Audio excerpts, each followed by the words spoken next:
So this last weekend, I traded in a few of my gold coins to go see John Wick Chapter 4 at the cinema, and it was a towering, breathless denouement to the saga. After 3 prior entries of ever-escalating scope, the seams are admittedly shoving in places.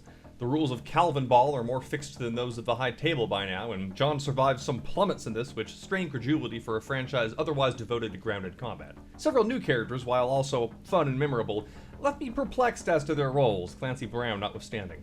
While sublimely named for a blind assassin, Donnie Yen's Kane arrives too late in the series to earn the emotional weight that he's presented with, and I never quite understood what made Mr. Nobody / The Tracker different from the other hitters. Well, aside from a sick tactical backpack and keeping dog companions a key part of the franchise. Also, I did need a bathroom break about halfway through, so if Winston and Wick ever reconciled the former attempting to kill the latter in the last film, I must have missed it. And yet, for a film so steeped in vengeance and bloodshed, the most overpowering feeling I had while sitting in the theater is love.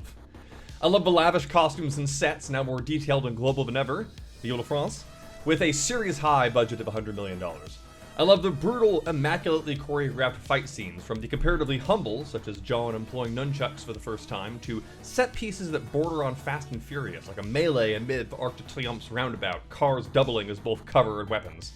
I love a foppish Bill Skarsgård, but not as much as Scott Adkins with gold teeth and a fat suit getting the piss beat out of it while dubstep rages in a German nightclub at 75% waterfalls. And I love when the movie proves that the best video game adaptations are based on a vibe more than any existing IP, with a top-down sequence where Wick torches a mansion full of goons of incendiary rounds, and I found my index finger fidgeting for an R2 button from Force of Habit. What's more, Karan's part in events was a cathartic, if not eerie, occasion to mourn the late, great Lance Reddick.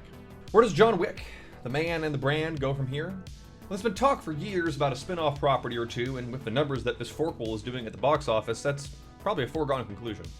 For now, though, without giving too much away, it makes for a soaring, satisfying finale, one which more than shows a cast and crew educated in the classics of their genre, from The Warriors to The Matrix and everything in between.